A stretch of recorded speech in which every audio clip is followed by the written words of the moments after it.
수요 예배에 나오신 우리 성도님들을 환영하고 축복합니다. 또 각자 예배 자리에 계신, 가정에서 예배드리고 계신 우리 성도님들을 환영합니다. 우리 옆 사람과 잠깐 인사하실까요? 잘 오셨습니다. 오늘도 주의 은혜가 우리 가운데 있기를 소망합니다. 네. 오늘 우리가 읽은 고린도후서 12장은 사도 바울의 특이한 기도가 등장합니다. 우리가 잘 알고 있는 사도 바울은 자신을 돌아보지 않고 복음을 위해 일평생 헌신했던 사람, 예수님을 만난 후로 모든 걸 예수님께 올인했던 엄청난 사도로 우리는 기억하고 있습니다. 하지만 오늘 본문에서는 특이한 자랑을 합니다. 바울이 자랑을 보통 잘 안 하는데 좀 이상한 자랑을 합니다. 나는 14년 전에 삼층천을 갔다 왔다. 주님을 대면했다. 뭐 이런 거 가지고 환상 같은 거 기대하시면 안 됩니다. 단어만 보지 마시고 본문 전체의 맥락, 또 사도 바울이 과연 도대체 왜 이런 말을 했는가, 앞뒤 문맥을 보면서 말씀을 읽으셔야 합니다. 오늘 앞부분 고린도후서 12장 1절부터 보셨어야 되고, 또 오늘은 11장을 함께 볼 텐데요. 앞부분 11장까지는 이렇게 말합니다. 나는 약한 것을 자랑하리라. 11장 30절입니다. 내가 부득불 자랑할진대 내가 약한 것을 자랑하리라. 자랑한다라는 단어가 들어가서 그렇지 이런 의미입니다. 말한다라는 의미입니다. 너는 자랑하지, 왜 나도 자랑할 게 없겠어, 나도 지지 않아, 이러면서 함께 막 자랑 싸움을 한 게 아니라 내가 부득불 어쩔 수 없이 한마디를 해야 한다면 나는 나의 약점을 말하겠다라는 의미입니다. 그런데 오늘 12장도 그렇고요. 그리고 11장 21절에서부터 11장 21절에서도 나는 약함만을 말할 거야 그래 놓고서, 그런데 나 히브리인이다, 나 아브라함의 후손이다, 나 그리스도의 일꾼이다, 사도다, 뭔가 자꾸 자랑하는 것 같은 느낌을 받습니다. 12장에서는 좀 더 심합니다. 근데 나 환상 봤다, 삼층천을 갔다 왔다, 나 계시 들었다, 주님을 얼굴로 대면했다, 주님한테 직접 말로 표현할 수 없는 어떤 걸 들었는데 너희한테 얘기해주지 않을 거야. 천기누설이거든. 뭐 어떤 느낌이세요? 약간 뭔가 좀 이상해지죠? 네. 이상한 신앙을 하시는 분들이 이 사도 바울의 문구들을 흉내를 냅니다. 그런데 현혹되지 마시고 오늘 사도 바울이 왜 이런 말을 했는지 이유를 생각하셔야 합니다. 왜 이런 오해의 소지가 있는 말들을 한 걸까요? 말로는 아니라고 하고서 그래도 사람이라서 자랑하고 싶었나? 네, 뭐 그럴 수도 있습니다. 하지만 지금 고린도 후서는 두 가지 주제로 이야기를 하고 있습니다. 첫 번째는 이단과의 싸움입니다.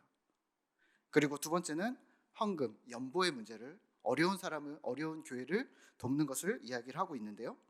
특히 오늘 본문 12장은 한창 이단에 대해서 이야기를 하다가 지금 나온 본문이 바로 이 부분입니다. 요약하면 이렇습니다. 이단에 대한 주제는 요약하면 이렇습니다. 고린도 교회 너희들, 이단은, 잘못된 가르침은 그렇게 잘 허용하고 그쪽은 그렇게 잘 믿으면서 왜 내 말은 안 믿냐? 11장 19절입니다. 너희는 지혜로운 자로서 어리석은 자들을 기쁘게 용납하는구나. 누가 너희를 종으로 삼거나 잡아먹거나 빼앗거나 높이거나 뺨을 쳐도 너희가 용납하는구나. 여기에 가로치고 뭔가 보이는 것 같지 않습니까? 용납하는구나 다음에 너 바보냐? 왜 가만히 있어? 사도 바울이 점점 흥분하고 있습니다. 이단에 대해 이야기를 하면서 사도과언을 뭐 변론하고 뭐 여러 가지 얘기하지만 결국 이단 얘기를 하는 겁니다. 잘못된 가르침을 경계하라는 이야기를 하는 겁니다. 점점 흥분하면서 이렇게 얘기합니다. 11장 21절입니다. 나는 우리가 약한 것 같이 욕되게 말하노라. 그러나 누가 무슨 일에 담대하면 어리석은 말이나마 나도 담대하리라. 누가 무슨 일에 뻔뻔하게 말하면, 자기 자랑을 늘어놓는 사람들이 있다면 나도 그렇게 해줄게. 22절입니다. 그들이 히브리인이냐? 나도 그러하며. 그들이 이스라엘인이냐? 나도 그러하며. 그들이 아브라함 후손이냐? 나도 그러하며. 그들이 그리스도의 일꾼이냐? 정신없는 말을 하거니와 나는 더욱 그렇다. 나 히브리 사람이야. 유대 사람이야. 내 스승은 가말리엘이야. 나 율법 선생이야. 중심을 잃지 않으면서 12장까지 계속해서 이어갑니다. 나 환상을 보았고 계시를 보았어. 12장 5절입니다. 내가 이런 사람들을, 누구일까요? 이단입니다. 이런 사람들을 위하여, 이런 사람들을 대항해서 나도 자랑할 수 있으나 그 사람들만 보면 나도 그렇게 얘기하고 싶지만 나는 나를 위하여는 약한 것들 외에 자랑하지 아니하리라. 너희도 그 수준밖에 안 되면 너희를 위해서 맞춰서 똑같이 해줄 수 있어. 하지만 내가 그거 못 맞춰줄까? 하지만 내 스스로, 내 신앙, 주님 앞에선 내 믿음, 신앙 양심으로 내가 할 말은 약함을 말하겠다고 합니다. 주님, 저는 죄인입니다. 나는 자격 없습니다. 저는 아무것도 할 수 없습니다. 이게 신자의 태도라는 겁니다. 전능자 하나님 앞에 선 의의를 덧입은 죄인이었던 우리 인간의 성실한 태도를 말하고 있습니다. 다시요, 정리하면 이렇습니다. 바울은 고린도 사람들에게 거짓 선지자들과 달리 이렇게 고백합니다. 나는 죄인이다. 나는 자격 없다. 나는 괴수다. 나는 옥에 갇혔고 나는 매도 수없이 맞았고 여러 번 죽을 뻔했고 파선했고 돌로 맞고 죽을 위험을 수차례 넘겼다. 줄이고 목마르고 너희에게 창피한 일인지 모르겠지만 나는 이것들을 솔직히 말하겠다. 이 이야기를 오늘은 자랑한다는 말을 쓰고 있습니다. 솔직히 말하겠다. 심지어 12절에서는 더 심하게 이렇게도 얘기합니다. 내가 죽을 뻔하고 배고프고 여러 가지 있었는데 심지어는 나에게 육체의 가시가 있어. 바울은 이것 때문에 3번 기도했습니다. 충분히 기도했다는 말입니다. 그럼에도 불구하고 하나님께서는 이렇게 말씀하셨다고 합니다. 9절입니다. 나에게 이르시기를 내 은혜가 내게 족하도다. 이는 내 능력이 약한 데서 온전하여 짐이라 하신지라. 아멘. 주님의 은혜가 바울에게 충분하다. 바울이 자신의 안위를 위해서 기도한 것이 몇 번이나 될까요? 별로 없지 않았을까요? 우리가 아는 사도 바울이라면? 그런데 하나님이 뭐 몇 안 되는 그런 어떤 요청이었는데 하나님이 그 정도면 됐어, 안 돼 라고 얘기하셨답니다. 서운하지 않았을까요? 그간 고생한 게 얼만데 또 최선을 다해서 계속 달려오고 있는데 사실은 우리가 읽으면서도 이건 좀 너무 과하신데 이 정도는 허용해 주셔도 되지 않나? 라는 생각을 합니다. 근데요, 사도 바울이 어떤 뉘앙스로 기도를 한 걸까요? 12장 고린도후서 전체를 보면서 바울이 어떤 뉘앙스로 지금 하나님께 기도했는데 내가 실패했어, 뭐 이런 내용을 지금 전달하려는 걸까요? 이단에 대한 내용이라니까요. 하나님, 제가 완벽한데 이단이랑 막 싸우다 보니까 이 가시가 옥의 티예요. 이걸 좀 없애주세요. 저를 완벽하게 해주시면 내가 이단도 깨부수고 고린도 교회 정신을 잘 못 차리는데 내가 잘 설명해주고 이렇게 할 수 있지 않을까요? 흠을 좀 없애주세요. 완벽하게 만들어주세요. 이런 뉘앙스였을까요? 바울의 육체의 가시에 대해서는 학자들마다 의견이 분분합니다. 안질, 그러니까 눈이 안 좋았다, 눈병이 있었다 라고 얘기도 하고, 그래서 뭐 큰 글씨로 쓰기도 하고, 뭐 눈이 잘 안 보여서 대피를 많이 하고 뭐 그랬을 것이다 라고도 하지만, 또 바울의 여러 가지 지위를 볼 때 또 그렇지도 않을 수도 있어요. 또는 간질일 것이다. 간질이면 좀 심하죠. 뛰어난 설교자, 복음 전도자인데 막 복음을 전하다가 갑자기 푹 쓰러지는 거예요. 덕이 안 되는 아주 치명적인 흠이었을 것이다. 그래서 사탄의 사자라고 한 거 아니냐, 이렇게도 이야기를 합니다. 그렇게 유추하기도 하고요. 그 외에 다른 질병이었을 거다라고 또 추론하기도 합니다. 어찌됐건 사도 바울의 왕성한 활동에도 불구하고 건강한 육체가 아니었을 수도 있습니다. 정확한 건 모릅니다.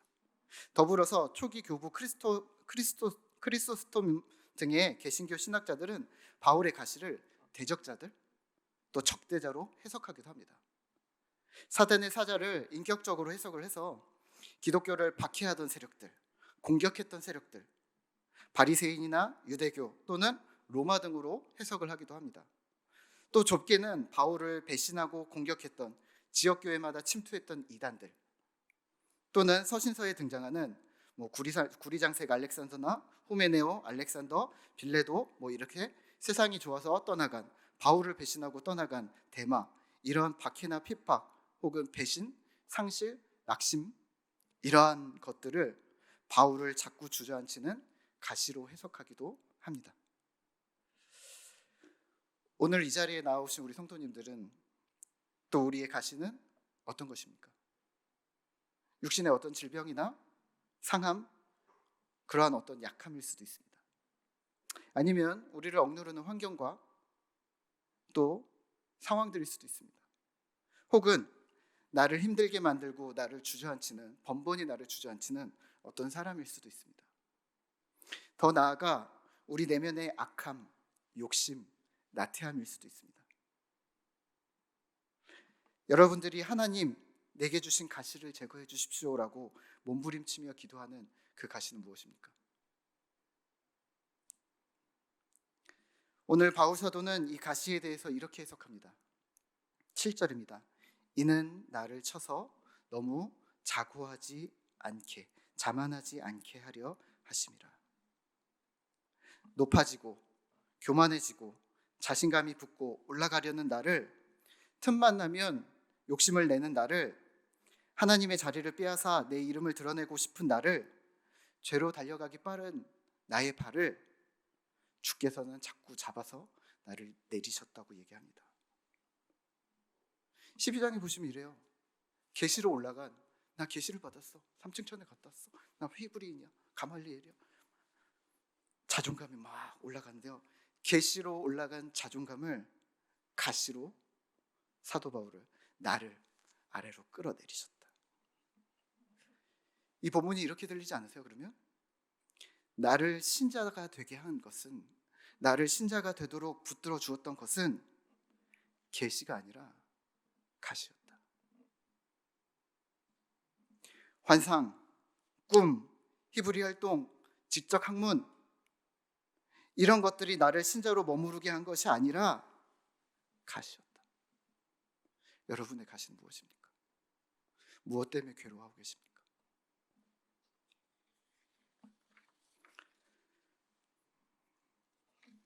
저는 예전에 지금 젊죠? 네.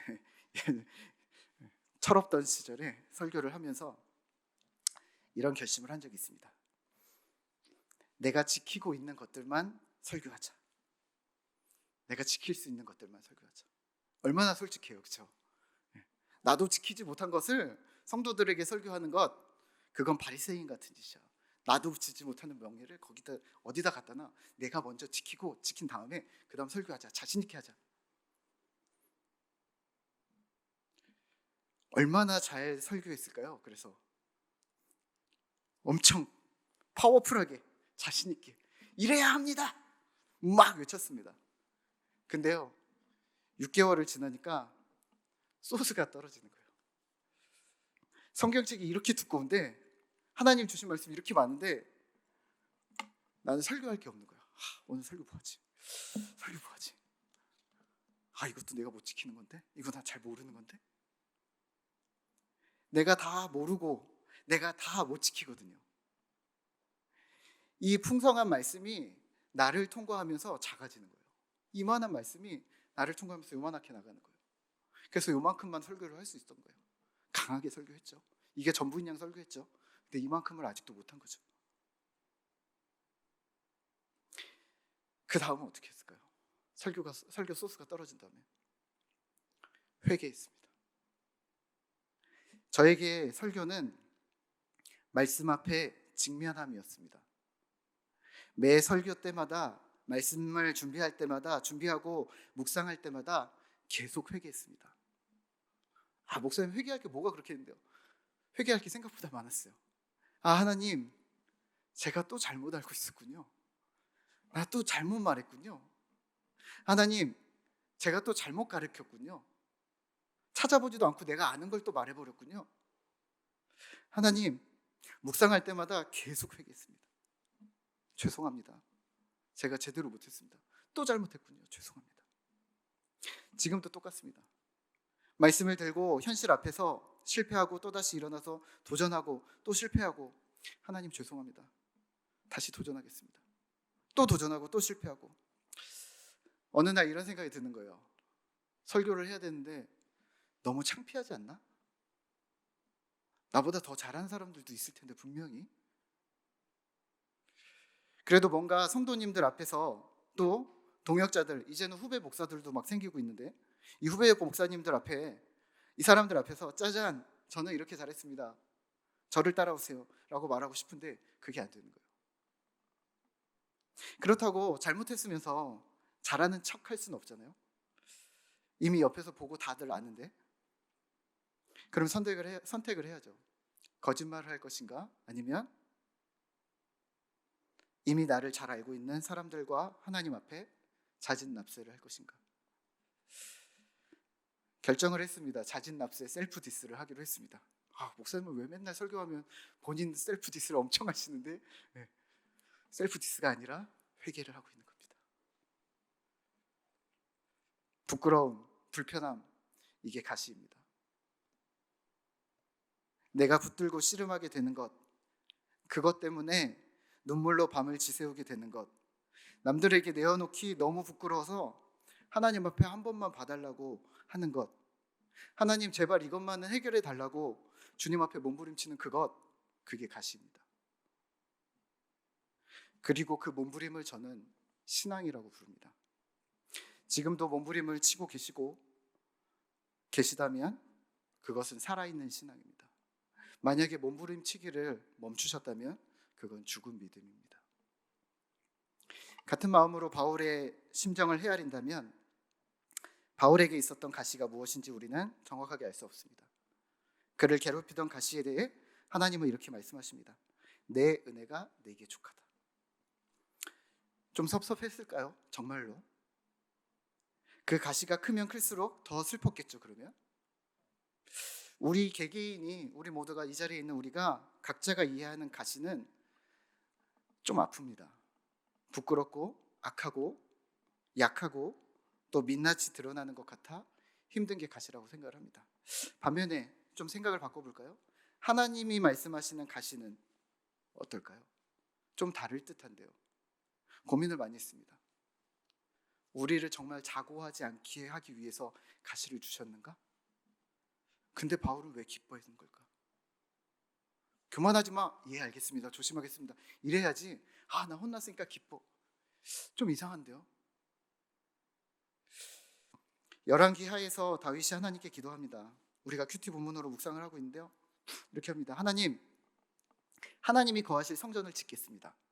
하나님이 대답하십니다. 아니야, 괜찮아. 너는 수고했어. 내 아들 솔로몬을 시킬게. 너는 전쟁을 너무 많이 해서 안 돼. 피를 너무 많이 흘렸어. 다윗에게 치명적인 문제가 있었던 것도 아니고 그 시대에 정복 전쟁이 불가피했던 일들을, 해야 할 일들을 한 것뿐인데 하나님 앞에 충심으로 건의한 성전을 짓겠다는 얘기가 거절됩니다. 너는 안 돼. 상처가 되지 않았을까요?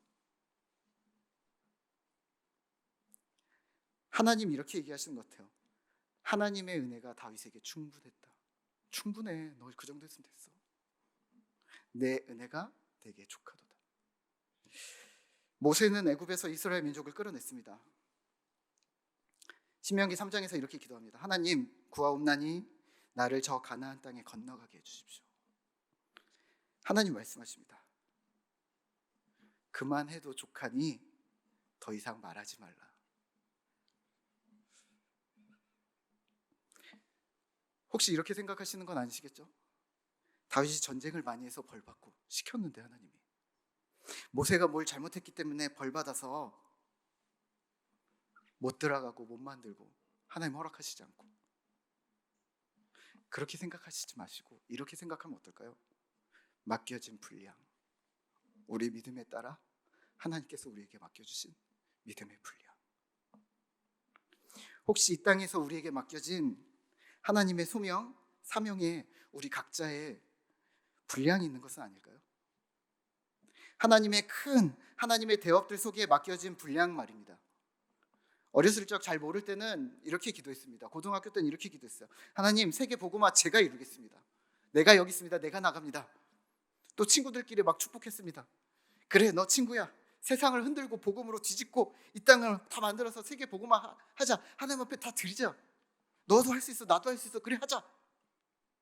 그런데요, 알면 알수록, 철이 들면 들수록, 그리고 하나님에 대해서 알수록, 말씀을 알아가면 알수록 이 꿈과 비전 앞에 우리는 너무 티끌 같은 존재인 거예요. 그걸 확인했습니다. 알면 알수록 이렇게 고백하게 되는 거예요. 주님, 내가 세상의 주인이 아니라, 제가 정말 철이 없었군요. 세상의 주인이 아니라 하나님이 주인이시군요. 하나님, 나 같은 존재는 하나님이 온 우주라는 큰 계획의 일부일 뿐이었군요. 영광은 하나님 몫입니다. 과정도 하나님 몫입니다. 영광이 하나님 것이고 거기에 내 지분이 전혀 없음을 내가 고백할 수밖에 없습니다. 은혜로 저를 끼워주셔서 감사합니다. 나를, 가능하시다면 나를 사용해 주십시오.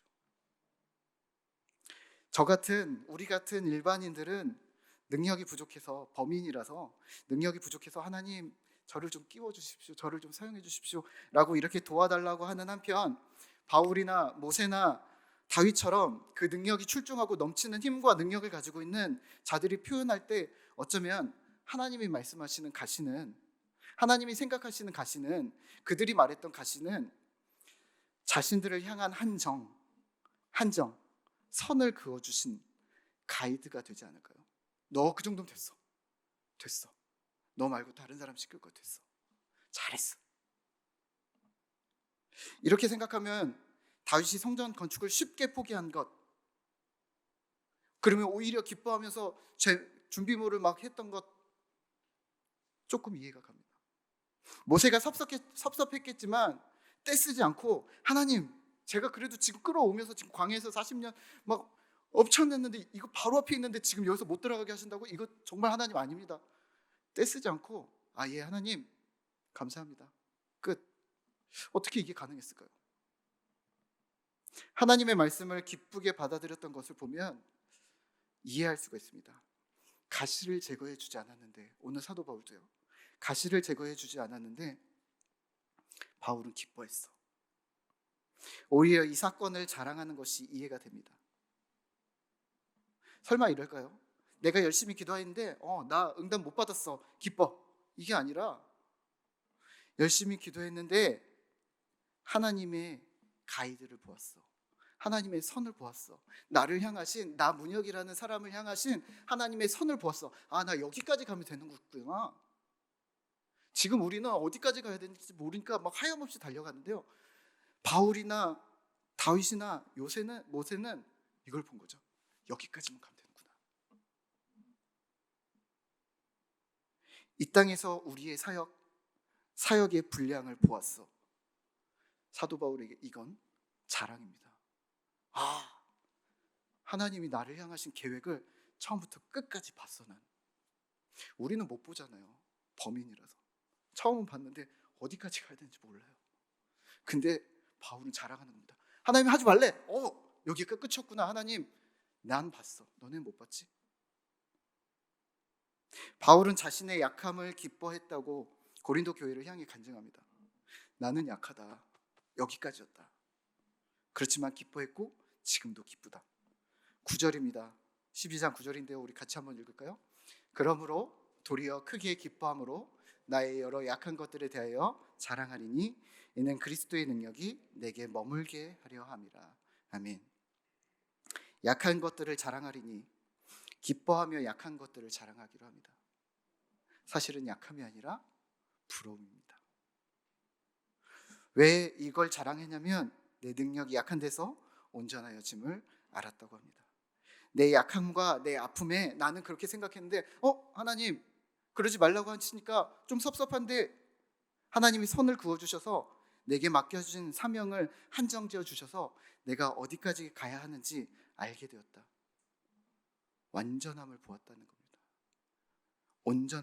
온전하여졌다라고 표현을 하고 있죠. 오늘 말씀을 대하며 우리는 무엇을 기억하고 무엇을 해야 할까요? 우리 삶의 모든 부분에 대해 하나님의 계획과 의도가 있다는 것을 기억하셔야 합니다. 그래서 첫 번째, 우리는 우리의 인생을 인도하시는 하나님의 의도, 그분의 답을 찾기를 끊임없이 하셔야 합니다. 삶의 목적뿐 아니라 나에게 일어나는 세세한 일들, 또 나 개인뿐만 아니라 세상에서 일어나는 주요한 일들에 대해서, 주요한 사건들을 하나님의 눈으로 바라보고, 과연 하나님께서 나와 교회와 이 세상을 어떻게 인도하고 계신가, 하나님의 손길을 보려고 노력하셔야 합니다. 하나님, 나는 왜 이런 걸까요? 하나님, 왜 저 사람은 저런 걸까요? 하나님, 오늘 뉴스를 봤는데, 신문을 봤는데 이런 일이 있습니다. 이런 일은 왜 일어나는 걸까요? 그러면 이 사건을 접한 나는 오늘 뭘 해야 되는 걸까요? 라고 질문하셔야 합니다. 지금까지 우리는 묻지도 말고 따지지도 말고 믿는 것이 더 큰 믿음이라고 배웠습니다. 아니요, 안 믿는 것은 불신이고요, 덮어놓고 믿는 것은 맹신입니다. 목사님, 그래도 불신보다는 맹신이 낫지 않습니까? 둘 중에 어느 게 낫습니까? 앞으로 넘어지면 코가 깨지고 뒤로 넘어지면 뒤통수가 깨지는데 뭐가 낫다고 말씀을 드릴까요? 둘 다 안 됩니다. 불신과 맹신 둘 다 버리고 받은 다른 믿음으로 나아가셔야 합니다. 하나님께 나아가셔서 자꾸 물으시고 열심히 그 뜻을 찾으며 하나님의 살아계심을 찾으셔야 합니다. 따라가야 합니다. 그 뜻을 발견할 때 바울처럼 도리어 크게 기뻐하게 될 것이고 여러 약한 것들에 대해 자랑하게 될 것입니다. 또 하나, 조급하지 마셔야 합니다. 답을 찾는데 평생이 걸릴 수 있습니다. 4년, 5년, 10년이 걸릴 수 있습니다. 하나님, 저에게 왜 이러한 가시가 있나요? 하나님, 세상에 왜 이런 일들이 일어나나요? 하나님, 왜 코로나는, 왜 우리의 삶은, 또 우리의 나라는 왜 여전히 이러한 상황일까요? 짧은 시간 내에 답이 주어질 거라고 생각하지 마셔야 합니다. 믿음의 동역자 하늘빛 우리교회 성도님들께 권면합니다. 이 길고 어려운 작업을 포기하지 마시고 지치지 마십시오. 긍휼의 하나님께서 언젠가 대답해 주실 것입니다. 조급함에 흔들리지 마시고 견고히 주님을 바라보아 주십시오. 그래서 예배에 목숨 거셔야 하고 성경도 열심히 읽어야 하고 그래서 경건서적도 읽으셔야 하고 그러면서 하나님의 뜻을 쉬지 않고 탐구하셔야 합니다. 사도 바울이 기록한 고린도 후서는 신약 성경의 비교적 앞부분에 있지만 기록 연대로는 바울 인생으로 치면 바울의 인생의 마지막 쪽에 있습니다. 죽음이 가까우는 때에 쓴 겁니다. 3차 전도 여행을 마무리하고 고린도전서, 고린도후서를 쓰고 그리고 한 번 더 짧게 고린도 교회를 급하게 방문을 하고 옵니다. 그리고 뒤이어 사도행전 20장에서 고별 설교를 하면서 다 펑펑 웁니다. 우리가 다시는 만나지 못할 것이다. 사도행전 21장에서는 예루살렘으로 가지 말라. 바울 너 죽는다. 바울이 대답합니다. 어찌하여 너희가 울어서 내 마음을 상하게 하느냐.